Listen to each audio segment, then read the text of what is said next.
The soft hum of the classroom was broken only by the low murmurs of students shuffling papers, glancing furtively at their phones. Tony sat in the back corner, his feet propped up on the desk, a smirk tugging at the corners of his lips as he surveyed the room.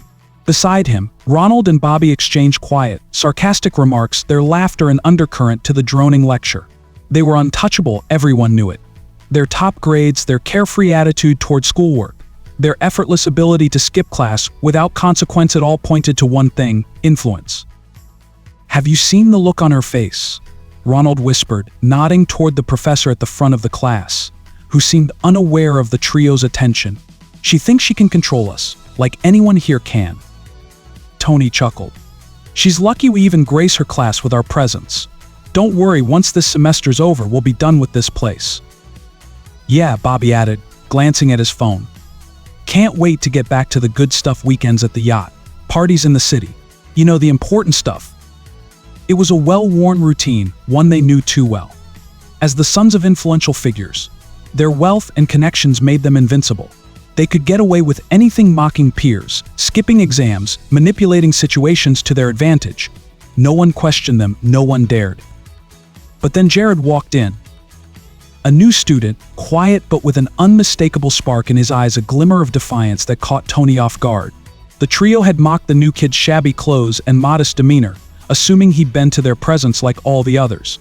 But Jared stood tall, refusing to be intimidated. Tony leaned toward Ronald. "Watch this," he whispered, grinning. "Let's see how tough he really is." With a casual flip of his hand, Tony made a sarcastic remark loud enough for Jared to hear. The others snickered, waiting for the reaction they anticipated: submission, awkwardness. Instead, Jared straightened up and met Tony's eyes, unflinching. "Your jokes aren't funny," Jared said calmly, his voice carrying across the room. "That's what happens when you've never been taught how to be anything other than a bully." For a moment, the classroom fell silent. The audacity of the statement echoed louder than the words themselves. Tony's jaw tightened, his gaze sharpening into something dangerous. But before he could retort, the bell rang, signaling the end of class. Jared's defiance had sparked something unexpected. The trio exchanged glances, annoyed yet intrigued. This wouldn't be the last time they saw him, and for the first time in a long while, Tony felt a slight crack in his armor. Amanda wasn't the type to draw attention to herself. A new student at the university, she entered the campus with the quiet confidence of someone who'd been through a lot and learned how to hold their own. Her appearance was modest, simple clothes, hair pulled back in a neat ponytail, but there was an undeniable strength in her demeanor. At first, the trio ignored her, dismissing her as just another shy girl lost in the crowd. But then they noticed her. It was during one of the campus' bustling lunch breaks, the sound of voices and laughter filling the air as students mingled by the food carts and under the shade of trees. Amanda was seated at a table near the fountain, a textbook open in front of her, quietly reviewing notes. She didn't seem concerned with the social atmosphere surrounding her, a fact that caught the attention of Tony, Ronald, and Bobby. They had long since grown used to seeing others fawn over their presence, so a new student who sat alone, engrossed in her studies, seemed like a perfect target for their usual mockery. Tony was the first to approach, strolling casually over to her with his trademark smirk. "Hey there," he said, leaning over the table in a way that was meant to be imposing. "What's a little bookworm like you doing out here? Shouldn't you be studying for one of your perfect grades?" Bobby and Ronald flanked him, their presence adding to the pressure, but Amanda didn't flinch. She looked up slowly, meeting Tony's gaze with an air of quiet strength that surprised him. "I don't have to prove anything to you," Amanda replied, her voice steady and calm, but with an edge of finality. "And I certainly don't need your approval to enjoy my day." The words were simple, but they cut deep. The trio was taken aback, unsure of how to react. They were used to intimidating others into submission, but Amanda wasn't buying into their game. Bobby scoffed and nudged her chair with his foot, a small act of aggression meant to unsettle her. "You think you can talk back to us?" he sneered. Amanda remained unmoved. She took a moment, then closed her textbook with a soft snap, placing it aside. "You think because you have money and power, you can treat people like dirt," she said, her tone growing colder. "But you're wrong. Maybe the real problem is that you're too scared to face who you really are." There was a brief, stunned silence as her words hung in the air. Tony's expression faltered, his smirk disappearing as he tried to process what had just happened. Ronald shifted uncomfortably, unsure of how to respond. And you're the one who's going to teach us. Tony spat, recovering his bravado with difficulty. But it lacked the usual bite, and Amanda could see it. I'm not trying to teach anyone, she replied calmly. I'm just stating the truth. With that, she stood up, gathered her things, and walked away. The trio stood there, stunned, watching her retreating figure. Amanda hadn't been intimidated, and worse, she had made them question their own behavior, something no one had ever done before. Word spread quickly across campus about Amanda's confrontation with the trio. At first, the whispers were tentative, with students unsure whether to believe it or not. But soon, the story spread like wildfire. Amanda had called out the Playboys, had stood her ground in the face of their ridicule. And to the surprise of many, she had done so without flinching, without breaking. For students who had silently endured the trio's cruelty, Amanda became a symbol, a beacon of hope, of strength. She was a reminder that, despite the power and influence some seemed to wield, everyone had a voice that mattered. But for Tony, Ronald, and Bobby, the ripple of that confrontation was a storm brewing. Their control, which had once seemed so absolute, was now under threat. They had spent years manipulating and mocking others without consequence. And the idea that someone, especially someone as seemingly unimportant as Amanda, had the audacity to stand up to them unsettled them in a way they hadn't expected. In the days following their encounter with Amanda, the trio found themselves becoming increasingly frustrated. It wasn't just about losing face in front of their peers, it was about a loss of power. Tony, usually the ringleader, stewed over the humiliation in private, his sharp mind already working on a way to regain control. Ronald kept talking about getting even, while Bobby's bitterness simmered, each of them desperate for revenge. They think they can make us look weak. Tony muttered one afternoon, pacing in the empty hallway of the student union building. We'll show them. I've got something that'll put her in her place. Yeah, Ronald said, eyes narrowing. We need to remind everyone who's really in charge around here. Bobby grinned darkly. I've got an idea. We'll invite her to a party, my birthday party at the club this weekend. It's going to be the biggest event of the semester. She'll want to fit in, right? So we let her. Get her all dressed up, thinking she's part of our world. And then, bam, we humiliate her in front of everyone. Tony considered it for a moment, his mind already racing through the details. I like it. Let's do it. The day of Bobby's birthday party arrived, and the upscale club where it was being held glittered with lights and music. The air was thick with excitement as students dressed in their finest clothes mingled, enjoying the luxury that Bobby's family's wealth afforded. It was a night for the elite, and everyone knew it. Amanda had received the invitation, a gesture that on the surface seemed generous, but she knew exactly what was at play. She could almost hear Tony's smug voice in her head, could feel the underlying condescension. But Amanda wasn't one to back down. She accepted the invitation, not with the intention of fitting into their world, but of showing them that her worth wasn't tied to their approval. When Amanda walked into the club, she did so with grace and purpose. Her entrance turned heads. The long, dark blue dress she wore was elegant, fitting her frame perfectly, yet it wasn't overdone. Her makeup was minimal but striking, highlighting her natural features with a sophistication that made her appear both polished and unpretentious. The moment she stepped into the room, she wasn't just another student showing up to a lavish party, she was a presence. The trio, already lounging at a VIP table with a group of their friends, paused mid-laughter when they saw Amanda. Their initial reaction was disbelief, their plans suddenly thrown into disarray. Tony's jaw tightened as he watched her move confidently across the room, her posture exuding a quiet self-assurance that he hadn't anticipated. Bobby's eyes narrowed. What the hell? He muttered under his breath. She thinks she can pull this off. Ronald scoffed, but there was a hint of doubt in his voice. Tony stood up, trying to play it off, his usual smugness returning.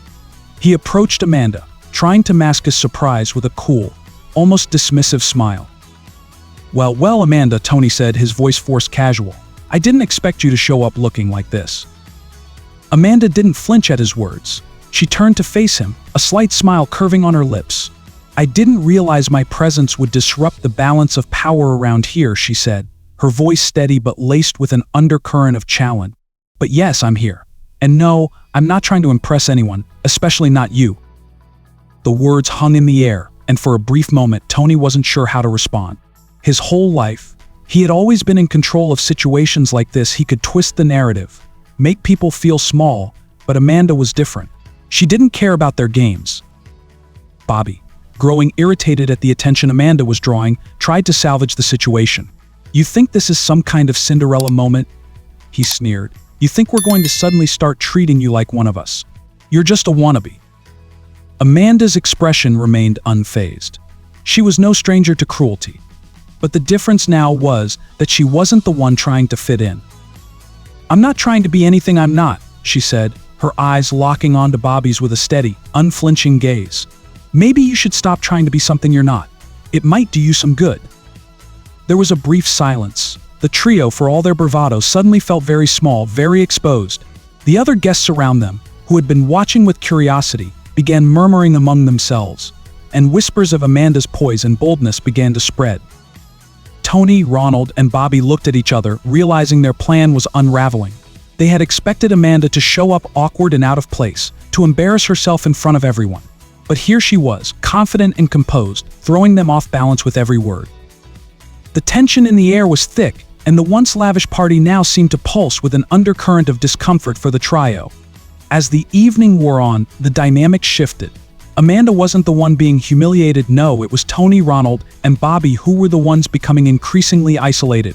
Everywhere they went, the whispers followed them, and their attempts to pull attention back to themselves were met with disinterest. Amanda, in contrast, had unknowingly become the center of the evening's attention, but not because of her clothes or her social status, no, it was because of the way she carried herself. She was humble, yet undeniably strong. Her conversations were effortless, engaging, and filled with authenticity. Professors and students alike gravitated toward her, impressed not by her wealth or her background, but by her character. By the time the night was nearing its end, the trio found themselves sitting at their table, watching from the sidelines as Amanda spoke with a group of their classmates and professors. She was laughing, talking openly, the atmosphere around her easy and warm. Tony could hardly stand it. This wasn't how things were supposed to go. He had been expecting Amanda to fail, he'd counted on it. But here she was, showing up not just on their level but far beyond it. Bobby, his hands gripping his glass tightly, muttered in frustration, "We should have known better. She's connected. I heard she's got ties to some of the biggest names on campus." "Yeah," Ronald agreed, his voice low. "We thought we could push her around, but she's got more power than we ever imagined." The realization hit them all at once. Their world of influence, built on social status and fear, had crumbled in a single night. It wasn't about wealth or who they knew, it was about integrity, self-respect, and the courage to stand firm against bullies. As the party came to an end, Tony, Ronald, and Bobby found themselves out of place for the first time in years. They were no longer the kings of the campus. Their jokes and mockery had no power here. The crowd was no longer laughing with them but at them, and it was a bitter pill to swallow. The next day, the atmosphere around campus had changed. Students who had once deferred to the trio now whispered behind their backs. And for the first time in a long while, Tony, Ronald, and Bobby were the ones who felt out of place. It wasn't just that they were losing their social grip, it was the growing realization that they had underestimated Amanda. The humiliation from the party had exposed them in a way they hadn't anticipated. The whispers of respect for Amanda only grew louder, and as the days passed, she became more and more of a symbol of strength, standing up to those who tried to belittle others. Then the apology came public and unavoidable. It was in the middle of a crowded campus quad, with students milling about, when the trio stood before Amanda. Their heads were lowered in shame, and the pride they once wore like armor was nowhere to be found. Tony, the leader, was the first to speak. "Amanda," he began, his voice heavy with reluctance. We owe you an apology. We were wrong. We mistreated you and we see that now. I'm sorry." The words felt foreign coming from his mouth, but he said them anyway. Ronald and Bobby, standing beside him, echoed his sentiments, their voices tinged with genuine regret. Amanda didn't say anything at first. She just stood there looking at them. The crowd around them had fallen silent, waiting for her response. Finally, after a long pause, Amanda spoke. "Apologies only mean something when they come with real change," she said, her voice firm but not unkind. "I hope you've learned something from all this." She turned and walked away, leaving the trio standing in the quad, facing the consequences of their actions. The crowd slowly dispersed, and in that moment, Amanda had not only won her battle but had also won the respect of the entire campus. In the weeks that followed, things began to change. The trio, now stripped of their social power, found themselves more and more isolated, their reputation tarnished beyond repair. Meanwhile, Amanda continued to thrive. She excelled academically, but more importantly, she became a leader on campus, a symbol of integrity, strength, and the power of standing up against injustice. As for Tony, Ronald, and Bobby, they had learned a hard lesson: that true power doesn't come from wealth or influence, but from how you treat others. They had been given a second chance, but it was unclear whether they would ever truly change. And Amanda? She had found her place not through pretension, but through the quiet strength of staying true to herself. The campus had shifted, and with it, a new dynamic emerged, one built on respect, understanding, and the courage to face down bullies. In the end, Amanda had not just taken her place among her peers. She had changed the game altogether. So if you love this story, be sure to subscribe, hit the bell, and comment below. Your interaction helps us grow.